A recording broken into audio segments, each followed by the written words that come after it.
And we're live. Great. Thank you, Dallas. Good evening. My name is Jennifer Hewitt-Apperson. I am a senior planner with the Planning and Development Department here in the city of Longmont. We are here this evening for a neighborhood meeting via live stream for a proposed Ziggi's drive-through coffee shop at Clover Basin and Airport Road.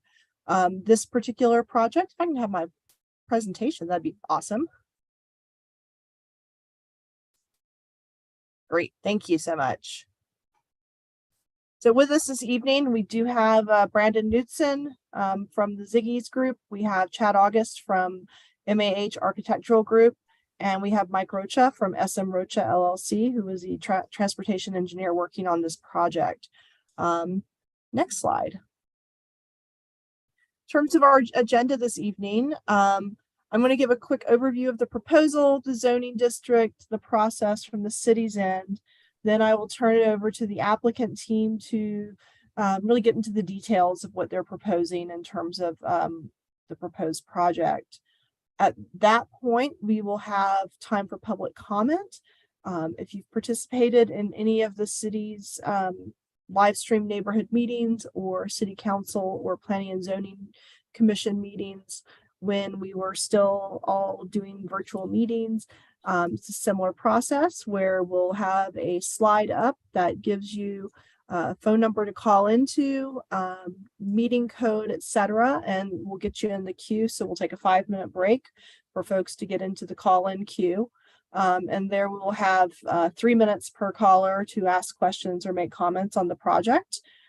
Following which we will respond to your questions, and then I'll tell you about the next steps and where it goes from here. So next slide. So the proposal in front of us today is to construct a drive-through coffee shop on 1.8 acres at the southwest corner of Airport Road and Clover Basin Drive. The preliminary plan does show a second building to be developed in a future phase. Next slide.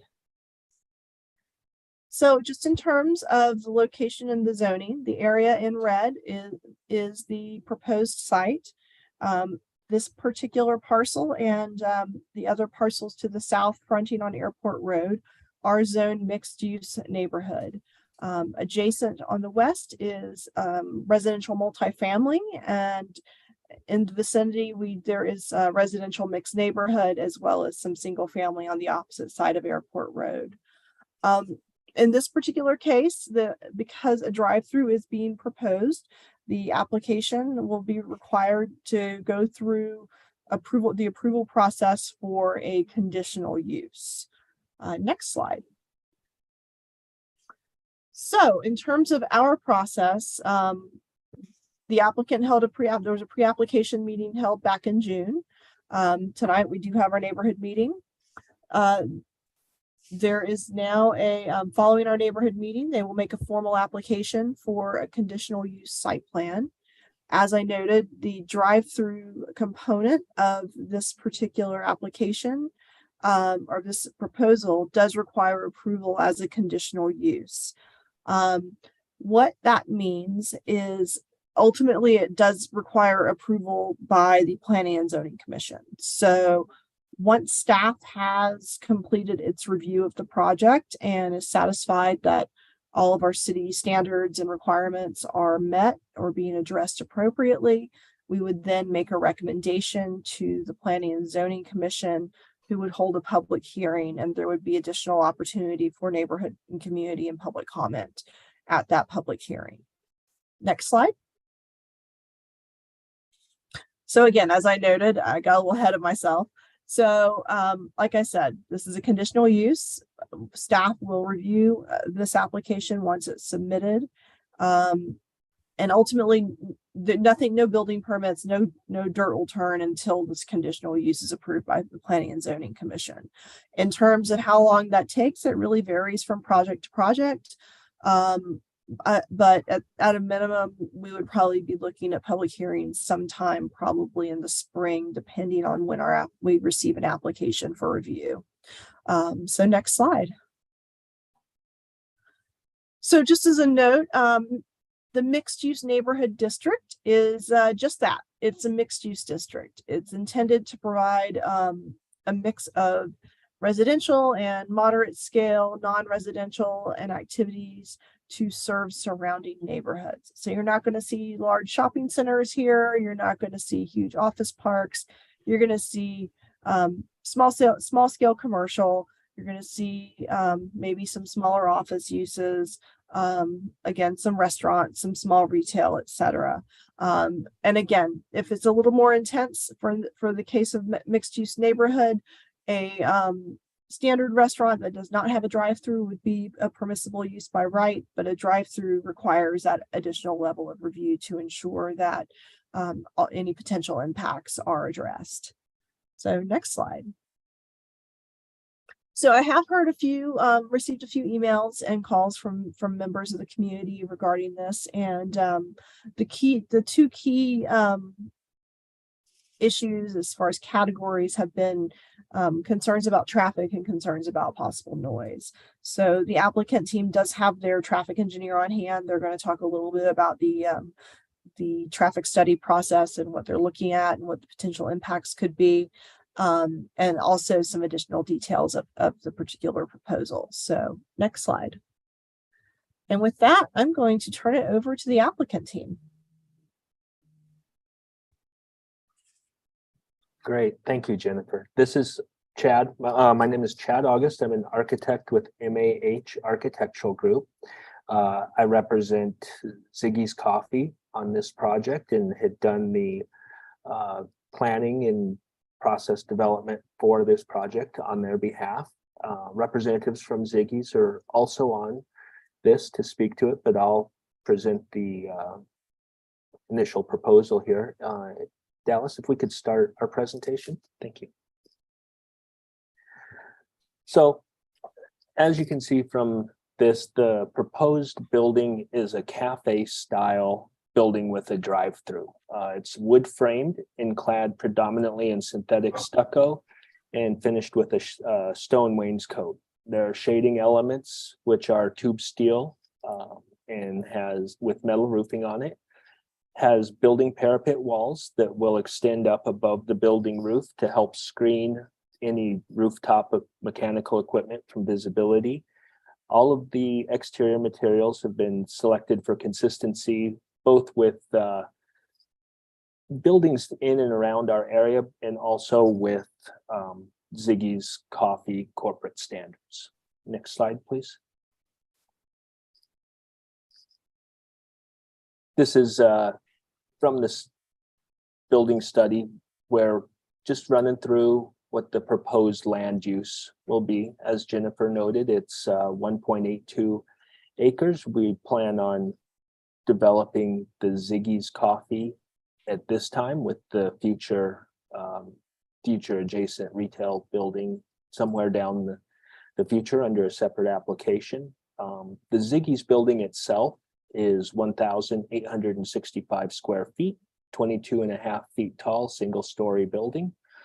There's 22 proposed parking spaces and 3 bicycle parking spaces, with more than half of the site being reserved for landscaping. Next slide. Here is the site plan for this project, the proposed site plan. The Ziggi's Coffee is the smaller building at the northwest with the drive-through lane wrapping around it. As you can see from the site plan, there's parking along the west side and south sides of the building, a small patio on the south side of the building. The drive-through wraps from the west across the north. And the larger building and landscaped area down to the south is the future development.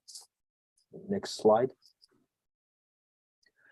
This is the proposed landscape plan so that you can see a great deal of consideration has been given to putting in some tree lawns, some shrubbery, different things to help mitigate any visual concerns about the drive-through lanes and the parking areas for it. Next slide. These are the proposed buildings elevations. It's a cafe style that is consistent with Ziggy's coffee corporate prototype models, both in design element and finished materials. Next slide. These are the other two sides of the building. Next slide. And then this is a finished board representing the different colors and materials that were shown in those exterior elevations. Again, these are consistent with what is used as Ziggy's prototypical standards on the various Ziggy's projects being developed, not just here in Colorado, but nationwide. And next slide. I believe that might be the end of our presentation. Yeah. So with all of that, I wanted primarily to be available along with the representatives from Ziggy's to answer any community questions that may come up. So I'll turn it back over to Jennifer. Great. Thank you so much, Chad. Appreciate it. All right, Dallas, you can kick my presentation back up. I think there we go. So this is the portion of the meeting where we are going to take a 5-minute break. We are going to leave this slide up on the screen. If you are interested in asking questions, making comments on this particular proposal, call this toll-free number, enter the meeting ID, and once we come back, Dallas will activate you, let you in based on the last 3 digits of your phone number. So with that, let's take 5 minutes. I'll turn it over to Dallas if he has anything to add. Only thing, if you're trying to call in, the number is 1-888-788-0099, and the meeting ID you need to enter is 897-4479-9680. Like Jennifer said, I will address you after the 5 minutes by the last 3 digits of your phone number, and you'll hit *6 to unmute. And with that, let's take our 5-minute break. Thank you so much, Dallas. Thank you.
All right, so it's looking like we have about 30 seconds before our 5-minute mark. If there are any callers, we do have one caller at least, but if we have any other callers, that number is 1-888-788-0099.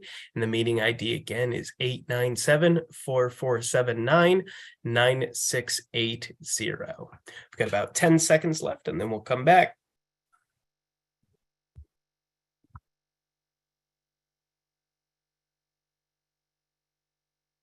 All right. I am going to drop the slide. So yes, we do have a caller. Caller, I'm about to admit you. If you would mute your live stream in the background so we don't get any feedback, that would be great. And then I will ask for your name and your address. But caller with the last 3 digits, 451. Caller 451, would you hit *6 to unmute on your device, please?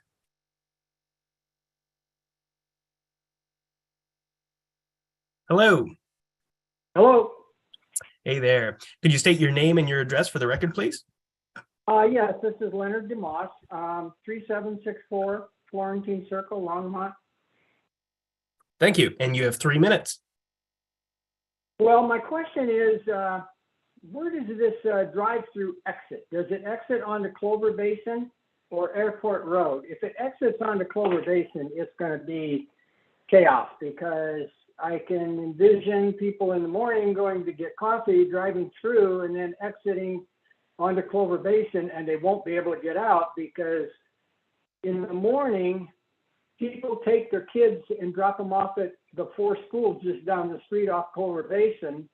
And then traffic is backed up all the way, almost all the way to the circle, just before 75th Street. So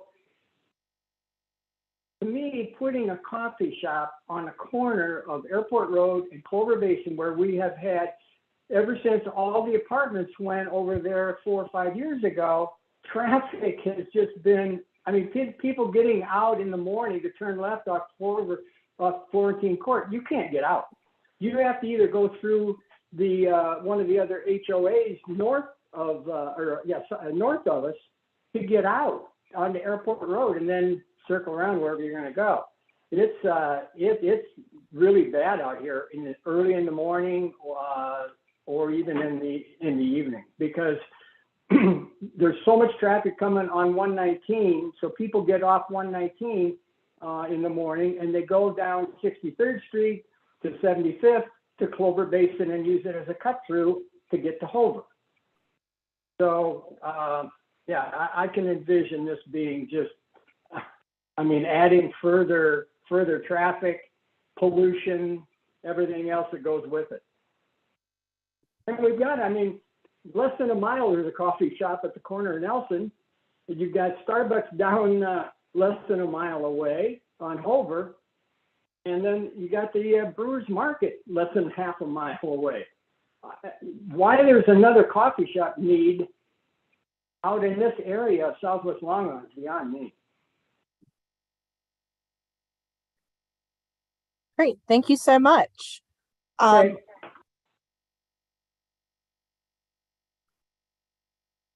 So I'm going to go ahead and let's have the next caller, and then I'm going to have Dallas bring up the site plan from the applicant's presentation, and we will use that as a visual aid for the applicant to respond to some of these questions.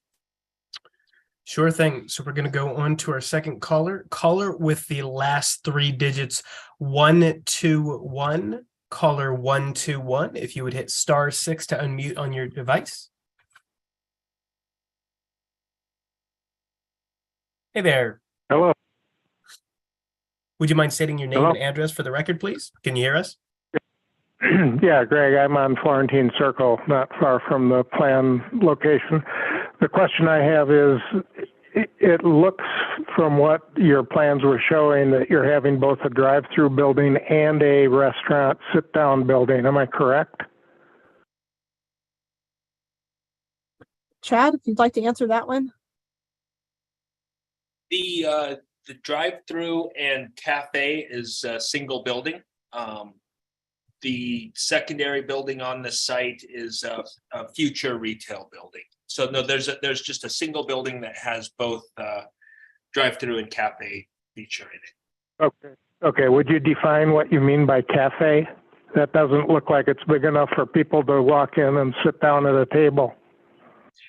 It's sure. I'll be glad to. It's approximately 1,800 square feet. A little over half of that is seating, interior seating. The other half is back of house and barista area. So it does have some interior seating as well as restrooms inside. It's not a large facility. What's the expected seating capacity? Approximately 20 to 25 is what we typically have in interior seating in the cafe styles. Okay. Well, I've known a lot of people that were not too keen on it being just a drive-through, that there was, there's space in the building, plenty of room for a sit-down coffee shop where people can meet. And if that's going to satisfy this, then that's a good thing. It definitely has interior space. And actually, I would like Brandon to respond to the seating count, because Brandon, am I right? Is it 20 to 25 or is it closer to 40 interior seats for a cafe? Yeah, it's closer to 40, and then we're also gonna have the inside-outside component where we'll have the garage door on the nice days. So we'll have that, and we'll have the patio. So it'll even be more than that on the right days. Okay, great. Thank you. That's all I have. Thank you. Great. Thank you. Are there any other callers? Those were only 2 callers. Would you like me to pull up the presentation? Yeah, that'd be great. And if I can ask our applicant team to turn on their cameras when they're going through the proposal. So I guess the question is, how is this site accessed? What does the what do the intersections, turn radius, et cetera, look like? So I'll turn it over to the team. So I'll address first quickly the questions and concerns that had come up. The drive-through lane itself exits back to the interior of the site on the run of parking running north-south along the east side of the building. The site is accessed from 2 different possible access points, the primary being Palladio Court on the east side, and the second being Clover Basin there on the south side, which you can see on the site plan. Yeah, there's one curb cut, and the second curb cut then is to the northeast of that off of Palladio Court. And it looks like you would probably be doing a limited movement on the Clover Basin side to Airport Road. Is that an existing right in, right out, or would that be constructed? No, everything offsite, Clover Basin, Airport Road, all of that is existing. We're not proposing touching any of that. Great, thank you for clarifying. And I would add, as far as the added traffic on the nice thing is they can if they're heading to Boulder, they can kick out on kind of the Clover Basin Drive, it looks like down here, and then at the bottom of the drawing, and then kind of make a right and get out that way. But the nice thing is our turn time on our window is about 2 minutes is kind of the average.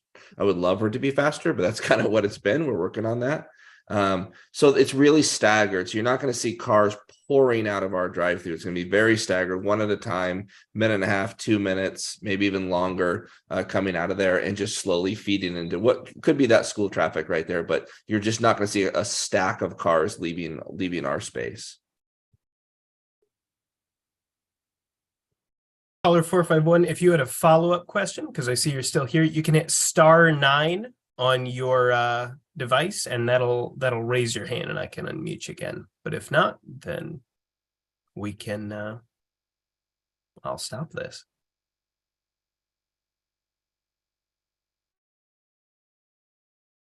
Okay, I believe that is it for callers.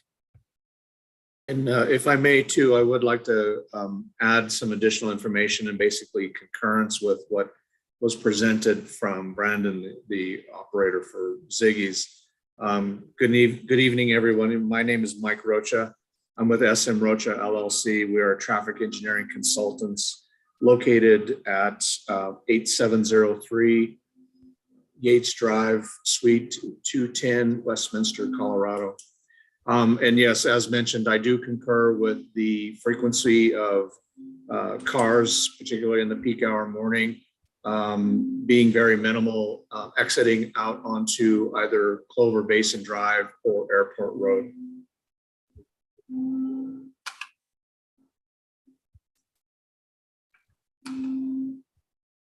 All right, thank you so much, Mike. All right, Dallas, could you bring up the last slide of my presentation, or the last portion of it? All right. So I just realized I failed to put my contact information on here. Just to wrap it up, so our next steps in this process are going to be the applicant is going to go back and put together a summary of this neighborhood meeting that would be included in their formal submittal package. Now that we've had the neighborhood meeting, they have to go ahead to make their formal submittal for this conditional use site plan. So once we receive that and have determined that it's sufficient for review, we will get it scheduled for review. For first submittal, that usually takes anywhere from 45 to 60 days, depending on what our applicant load is looking like. I think in terms of timing, I really can't say exactly when we could expect to see this at Planning and Zoning Commission, but I think it's probably fair to say sometime in the spring, whether that's early, middle, or late spring, I can't say, but sometime in that window. In terms of additional notifications, once we receive an application and find that it's sufficient for review, there will be mailed notices sent out to the same radius that was sent for this neighborhood meeting. There will be notification signs, a notice of application under review signs posted on the property. And then once a public hearing is scheduled before the Planning and Zoning Commission, there would be an additional round of notices that go out and an additional set of signs as well. In terms of contact information, if you have any questions for me after this meeting, I do apologize for not putting my name and contact information on this slide. I usually do that. But I can be reached at area code 303-651-8439. Again, that's 303-651-8439. And for email, it is Jennifer.Hewitt-Apperson. That's going to be HEWETTAPPERSON without the hyphen at longmontcolorado.gov. Alternatively, you can reach us through our general contact information through our website as well. So with that, I'd like to thank everyone who tuned in this evening and thank our applicant team, Chad, Mike, and Brandon, for being on hand to discuss the project and answer your questions. And especially thank Dallas Stiles, who handles all of our live stream videos and facilitates all of this for us and keeps us running. So with that, have a great evening, and